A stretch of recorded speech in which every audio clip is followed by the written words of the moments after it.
Selamat malam, kenalin nama saya Widya Christine Hutagaol. Di sini gue mau cerita mengenai beberapa bulan yang lalu gue sempat mengupload video mengenai seorang bayi 43 hari meninggal.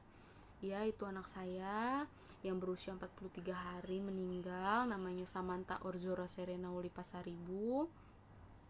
Banyak yang komen, banyak yang nanya juga sama saya, kenapa anaknya meninggal, sakit apa, keluhannya apa, kok bisa meninggal, padahal kemarin upload video masih lucu-lucu, kok tiba-tiba sakit.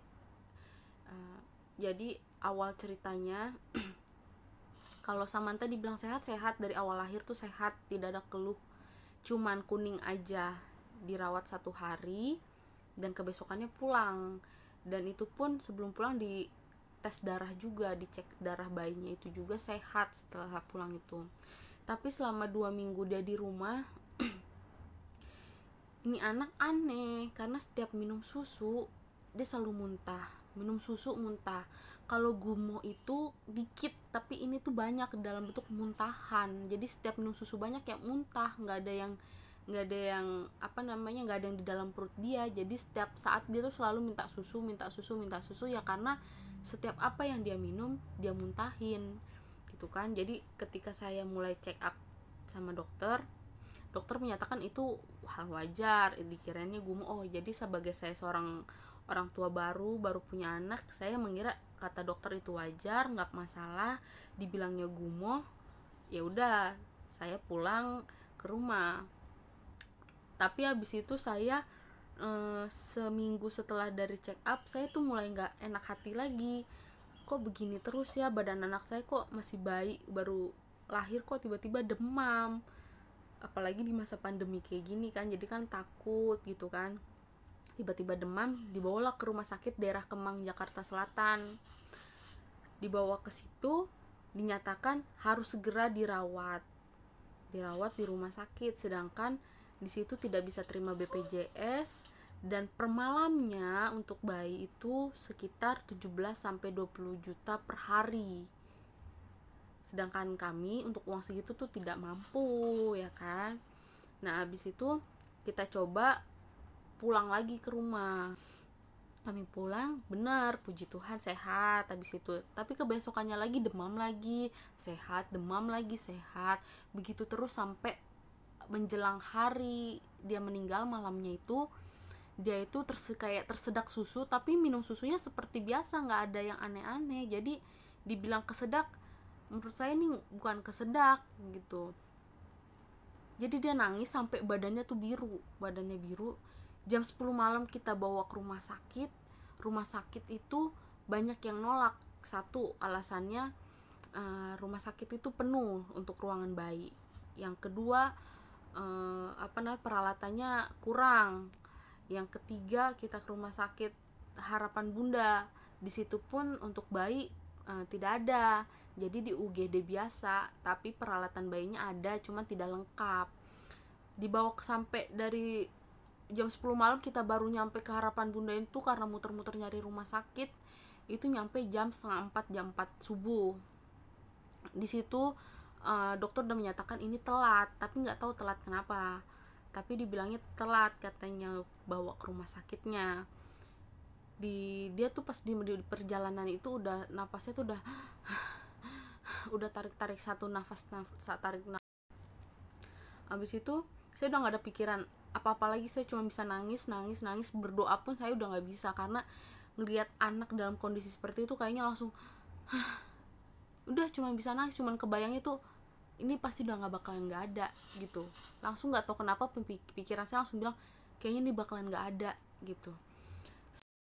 Jadi dari hasil yang pengambilan darah ulang di rumah sakit dia terakhir meninggal itu, dinyatakan adanya kelainan sel darah putih. Kalau ditanya kelainan, karena juga bingung sih, karena dari awal lahir pun dicek darah dibilangnya tuh normal, nggak ada kelainan apa-apa, sehat gitu kan. Tapi tiba-tiba dinyatakan ada kelainan sel darah putih. Di situ hancur banget, hancur sehancur-hancurnya. Maksudnya gini loh, kok baru ketahuannya sekarang gitu, sedangkan pas lahir pun sehat gitu.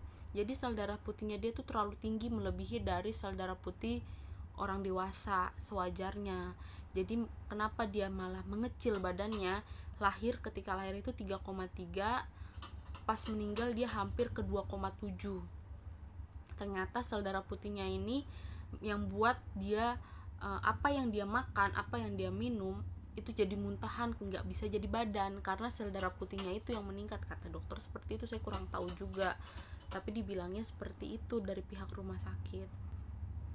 Sampai dia meninggal itu aku pun cuman bisa ngeliat dari aku di ruangan, tapi nggak bisa ngeliat dekat dari badannya dia, mukanya dia tuh nggak bisa, karena perawat dokter itu menutupi semua. Jadi aku mau lihat juga susah, cuman dokter cuma bilang ibu berdoa, agama ibu apa, ibu berdoa, cuman bisa dibilang gitu. Tanpa bisa kita tuh berdiri di samping anak tuh nggak bisa, karena ditutupin. Ya mungkin pihak dokter juga tahu kalau ini anak mungkin udah susah untuk dibantu pernapasannya, jadi takut pihak orang tua dan keluarga itu shock gitu kan, jadi ditutupin. Kita tuh di belakangin, nggak bisa ngeliat apa-apa gitu. Tapi satu yang masih saya ingat, dia tuh pas dimasukin bantuan napas itu udah, tapi setelah itu udah nggak ada nangis. Awal-awal tuh dia masih nangis, tapi setelah itu udah nggak ada air mata, maksudnya tuh udah nggak ada suara tangisan lagi. Di situ saya cuma mikir, nggak tahu kenapa di bayangan saya ini anak udah nggak ada sebenarnya gitu. Langsung di situ dokter manggil saya dan suami, langsung dipegangin kita berdua, dibilang ini pelajaran buat kalian, ini pelajaran, anak ibu dinyatakan kalau anak ibu sudah nggak ada. Di situ hancurnya saya. Mungkin dibalik semua ini ada rencana Tuhan yang indah, ada maksud Tuhan yang indah buat kehidupan saya dan suami. Dan saya percaya kalau Samantha kembali ke Tuhan itu semua udah rencana Tuhan, itu semua udah Tuhan yang rencanakan untuk Samantha yang terbaik. Jadi Samantha juga gak ngerasain sakit lagi, udah gak ngerasain muntah-muntah lagi di situ.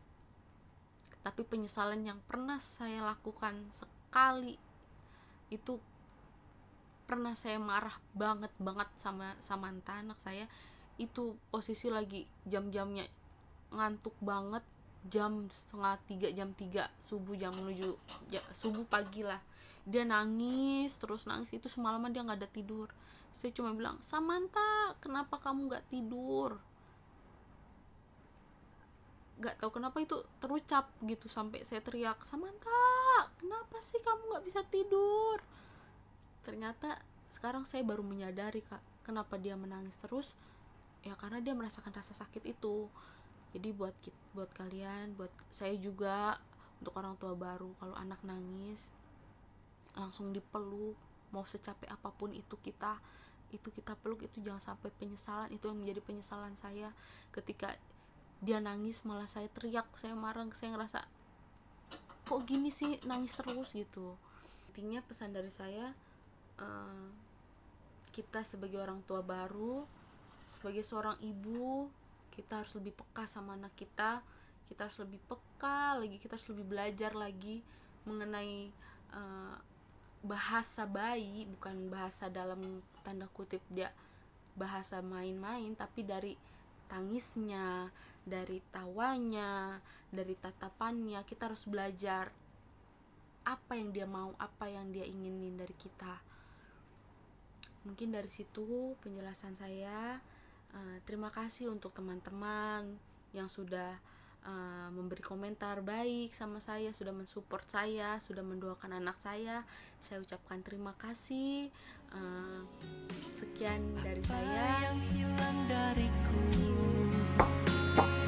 kau pulihkan di hidupku, lebih dari yang aku tahu.